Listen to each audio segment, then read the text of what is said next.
Friend, welcome back my YouTube channel Shashikala official. आज की story में आप सबका स्वागत है। कहानी का शीर्षक है, उससे पहले आप हमारे चैनल को सब्सक्राइब कर लीजिए और ये स्टोरी आपको अच्छी लगेगी तो लाइक और एक अच्छा सा कमेंट कर दीजिए। आप कहानी में अंत तक बने रहिए, आपको कहानी बहुत अच्छी लगेगी। तो स्टार्ट करते हैं आज की कहानी, जिसका शीर्षक है अमीर बाप की बेटी। तो स्टार्ट करते हैं, आप कहानी में बने रहिए। पता नहीं क्यों अमीर घर की लड़कियों को गरीब लड़के ही पसंद आते हैं। अब अपनी सना को ही देख लीजिए, अपने अब्बू की गाड़ी में बैठ के घूमती थी। पीछे वाली सीट पे बैठी बैठी वो पूरा शहर देख चुकी थी, मगर उसे कुछ नहीं पसंद आता था। उसके अब्बू उसे अच्छी से अच्छी दुकान में ले जाते, मगर उसे कुछ नहीं भाता था। पता नहीं उसे क्या चाहिए था। उसके अब्बू के पास ढेर सारी दौलत थी और उसके पास बड़े महंगे महंगे खिलौने थे, मगर वो अपने खिलौनों से बोर हो चुकी थी। उसे मज़ा नहीं आता था। उसके खिलौने वो जहाँ बैठा देती थी वहीं बैठे रहते थे।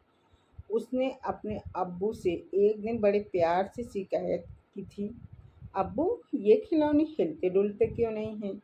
जहाँ बैठा दो वहीं बैठे रहते हैं, आलसी कहीं के। और उसके अब्बू को हंसी आ गई थी ये सुन के।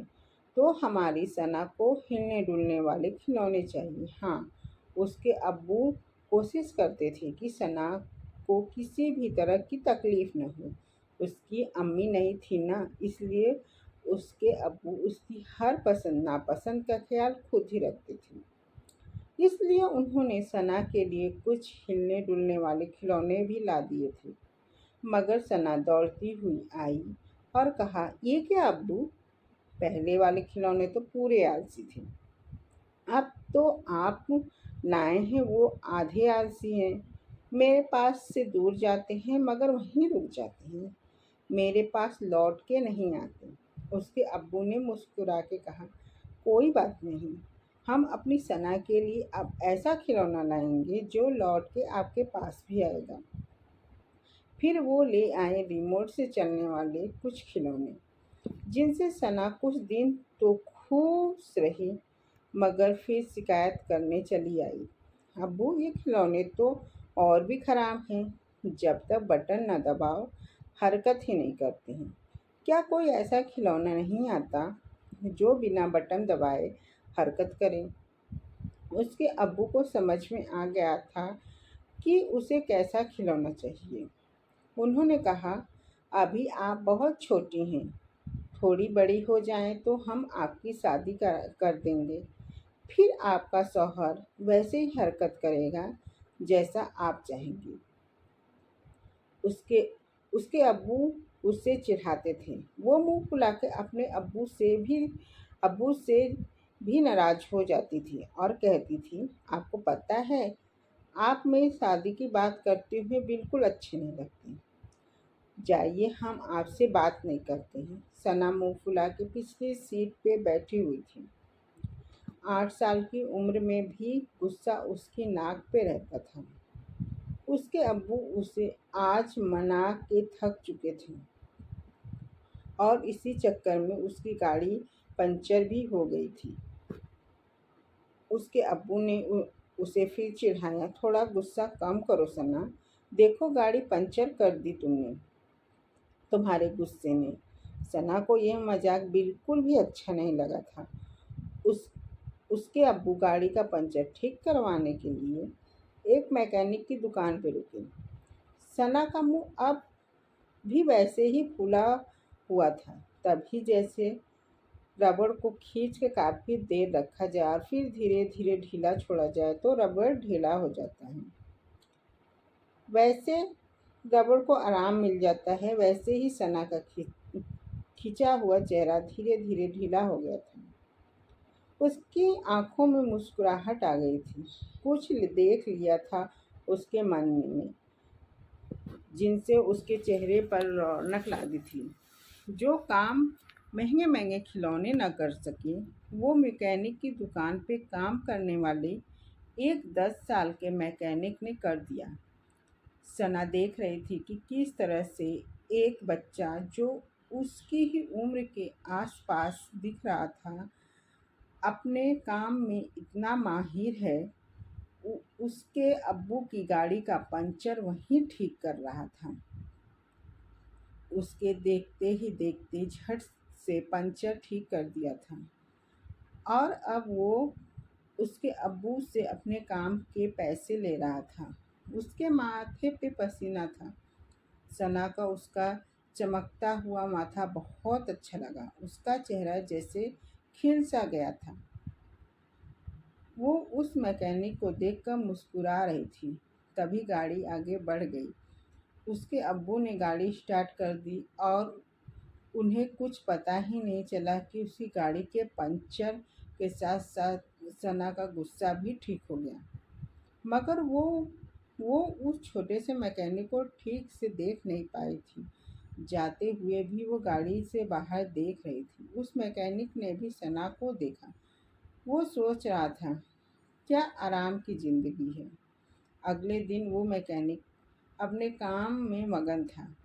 तभी उसने एक मीठी सी आवाज़ सुनी। ए मैकेनिक! वो एक पहिए की तीलियां कस रहा था। वो अपने माथे का पसीना पोंछते हुए पलट के तो देखता है कि वो वही लड़की खड़ी है जो कल गाड़ी में बैठी हुई थी। मैकेनिक फिर अपने काम में लग गया। उसे पहिया जल्दी से कस के तैयार करना था और धूप उसके चेहरे पर पड़ रही थी, जिससे उसके माथे पे बार बार पसीना पोंछने के बावजूद भी पसीना आ रहा था। तुम्हारा क्या नाम है छोटे मैकेनिक? उसने पलट के देख लिया। उस लड़की के सवाल में उसे बस एक ही लफ्ज अच्छा लगा था, छोटे। आपको क्या ठीक करवाना है? कहते हुए वो वापस तिलिया कसने लगा। उसने देखा कि ये लड़की तो कुछ ज़्यादा ही हिम्मती लग रही है। वो उसके सामने रखे एक बड़े से टायर पे आकर बैठ गई। उसने देखा कि उसके कपड़े रेशमी सिल्क के हैं। आपके कपड़े गंदे हो जाएंगे। उस उसे उसका नाम नहीं पता था, इसलिए वो इतना कह के रुक गया। सना नाम है हमारा। वैसे अब्बू मुझे सना ही कहते हैं। उसने अपने सूट के घेरे को समेटते हुए कहा। मुझसे कुछ काम है सना? उसने पहिए की तीलियां कसते हुए पूछा। एक नाम पूछा था, वो भी तुमने बताया ही नहीं। सना यहाँ भी शिकायत करने लगी। आपने कहा तो छोटे मैकेनिक, उसने बस यूं ही कह दिया। नहीं, मुझे अपना नाम बताओ। मैकेनिक तो तुम हो। वैसे इतना अच्छा काम कैसे सीखा तुमने? नाम सलीम है और सीखा कुछ नहीं है, बस करता चला गया, सीखता गया। सलीम ने देखा कि सना को पसीना होने लगा है। तेज धूप है। सना ने अपने माथे का पसीना पोंछते हुए, इतनी धूप में तुम कैसे काम करते हो? तुम्हें दिक्कत नहीं होती? दिक्कत तो होती है मैडम, लेकिन क्या करें, हमारी किस्मत में आराम लिख दिया जाए तो आप लोगों की गाड़ियों के पंचर कौन ठीक करेगा? ये तुम मुझे मैडम क्यों कह रहे हो? मेरा नाम सना है। अच्छा नहीं लगा क्या तुम्हें? सलीम हंस देता है। सना को सलीम का हंसता हुआ पहली बार दिखा था। उसे अच्छा लगा। सलीम हंस देता है। सना को सलीम का हंसता हुआ चेहरा पहली बार देखा। उसे अच्छा लगा। हमारे लिए हर अमीर बस साहब और मैम होता है। सना ने वहीं पास में पड़ी रिंच उठा ली। मैं तुम्हारी मैडम नहीं हूँ। आइंदा मुझे मैडम कहा तो इसी से मारूंगी। सलीम को उसका बचपना अच्छा लगा और इस तरह दोनों ने में दोस्ती हो गई। अब सना सलीम से मिलने आती थी तो घर से कुछ खाने के लिए भी लाती थी। सलीम उसे दुकान के पीछे पेड़ के नीचे बैठा देता था, जिससे उसे धूप न लगे। दोनों खूब बातें करते, खेलते, बीच में अगर सलीम को कुछ काम आ जाता तो वो सना को अपने कुछ औजार दे देता। सना को सलीम के औजार बहुत पसंद थे। वो उन्हें उठाकर देखती। बीच में सलीम को किसी औजार की ज़रूरत पड़ती तो वो आके सना के हाथ से छीन लेता था। फिर सना झूठ मूठ का गुस्सा हो जाती थी तो सलीम अपनी जेब से एक नट निकाल के उसे दे देता। सना ने इस तरह झूठ मूठ का गुस्सा दिखा दिखा के ढेर सारे नट इकट्ठा कर लिए थे। उसके बदले उसने सलीम को ढेर सारे कंचे दिए थे और अपने सारे खिलौने भी धीरे धीरे सलीम को दे दिए थे। सलीम की दुकान में सना के खिलौने और सना के कमरे में सलीम के नट बिखरे रहते थे। दोनों कब बड़े हो गए किसी को पता ही नहीं चला। उसकी दोस्ती एक अनकहे प्यार में बदल चुकी थी। ये बात दोनों जानते थे, मगर दोनों इस बात से अनजान थे। कई साल बीत गए। अब सना के अब्बू उसके लिए रिश्ता ढूंढने लगे। सना ने मना किया तो उसके अब्बू ने पूछा, क्यों नहीं करनी तुम्हें शादी? शादी तो सबको करनी होती है, तुम्हें भी करनी है। बस आप मेरे अब्बू होके मेरी इतनी सी बात नहीं मान सकते। सना अपने अब्बू को मनाना चाहती थी, लेकिन उसके अब्बू भी कम नहीं थे। बचपन से उसकी हर हरकत को बड़े करीब से देखा था। उन्होंने वे जानते थे कि सना का दिमाग कहीं और लगा हुआ है, नहीं तो किसी बात के लिए वो इस तरह मना नहीं करती। उन्होंने सना के कमरे में जाके देखा, सब कुछ अपनी जगह था, बस उसके खिलौने नहीं दिख रहे थे। और अगले दिन जब सना सलीम के साथ उसकी दुकान के पीछे पेड़ के नीचे बैठी खेल रही थी, तभी उसके अब्बू की गाड़ी सलीम की दुकान के पास रुकी। उसकी गाड़ी फिर से पंचर हो गई थी। दुकान पे किसी को न पाकर उन्होंने हॉर्न बजाया तो अंदर से सलीम बाहर आया। उसने सना के अब्बू को पहचान लिया था। अब सलीम को तो जैसे साफ सुन गए। तभी उसके पीछे से सना की आवाज़ आई, सलीम जल्दी आओ, मैं तुम्हारे लिए कुछ लाई हूँ। ये आवाज़ सना के अब्बू ने भी सुनी। उन्होंने आवाज़ की तरफ नज़र दौड़ाई। सना तो नहीं दिखी, मगर उसके खिलौने सलीम की दुकान के अंदर दिखाई दे गए। अब सारा माजरा उनकी समझ में आ गया था। सलीम के चेहरे से भी साफ जाहिर था कि वो रंगे हाथों पकड़ा गया है। उसे ऐसा लगा जैसे उसे अभी अभी कोई गड़ा हुआ खजाना मिला हो और उसने खजाने को जैसे उठाया हो तभी खजाने का मालिक आ गया हो। सलीम को सना अपने हाथों से छूटती हुई मालूम हुई, मगर उसकी हैरत और बढ़ गई जब सना ने अब्बू ने कुछ भी नहीं कहा और हर बात से अनजान बने रहे। सलीम ने पंचर ठीक किया। सना के अब्बू ने उसे हमेशा की तरह पैसे दिए। सलीम पैसे लेते हुए आज तक हिचकिचाया नहीं था, मगर आज जैसे वो पैसे लेना नहीं चाह रहा हो। वो बस उसके अब्बू को देख रहा था, जैसे पूछना चाह रहा हो कि अब आप सना को मुझसे छीन तो नहीं लेंगे ना। सना के अब्बू ने पैसे देने के लिए बढ़ाया हुआ हाथ वैसे ही रखा था। सलीम भी उसके हाथ में रखे हुए पैसों को बस देख रहा था। तभी सना के अब्बू ने कहा, सना को बताया कि मैं आया था। इतना कह के उन्होंने सलीम के हाथ में ज़बरदस्ती पकड़ा दिए। सलीम कुछ न कह सका। ऐसा लग रहा था कि जैसे सना ने गाड़ी, सलीम के बच्चे कहाँ रह गए हो तुम। तभी सना ने सलीम का ध्यान भंग किया।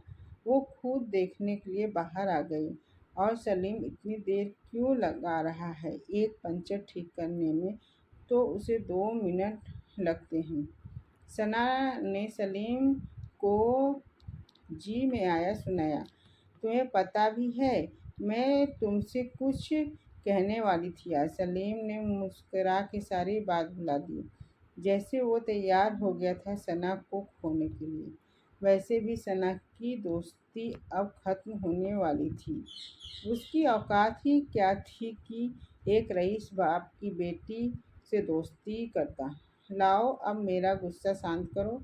सना ने अपना हाथ सलीम की तरफ बढ़ा दिया।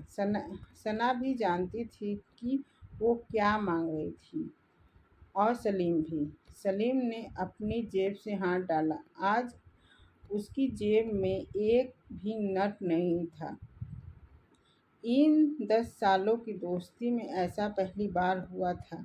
सलीम ने हमेशा सना के लिए नट अपनी जेब में रखे थे। आज उसने अपने नट उसे उसकी गरीबी का एहसास करा रहा था। तभी पता नहीं क्यों सन्ना को अचानक बड़ी घबराहट महसूस हुई, और वो सलीम के सीने से लिपट गई।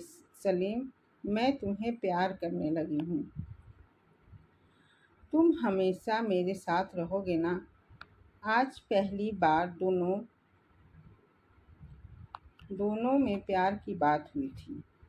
सलीम तो कह भी नहीं पाया था कि उस दिन जब सना घर लौटी तो उसके सारे सपने चूर चूर हो गए।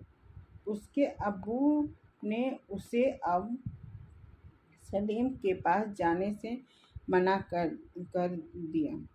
छोटी सी बच्ची थी सना जब उसने पहली बार सलीम को देखा था। आज वो इतनी बड़ी हो गई कि सलीम को लेके भाग भाग गई। गैराज में बैठी सना यही सोच रही थी कि लोग मेरे बारे में क्या सोच रहे होंगे।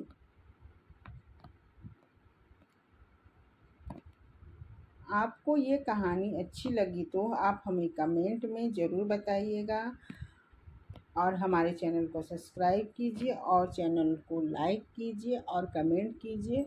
आपको इस तरह की अच्छी अच्छी कहानियाँ सुनाते रहेंगे, और हमारे चैनल का बेल आइकन को भी दबा दीजिए, जिससे आपको आने वाली स्टोरी का नोटिफिकेशन मिलता रहे। तब तक के लिए bye. Thank you so much. मिलते हैं अगले वीडियो में।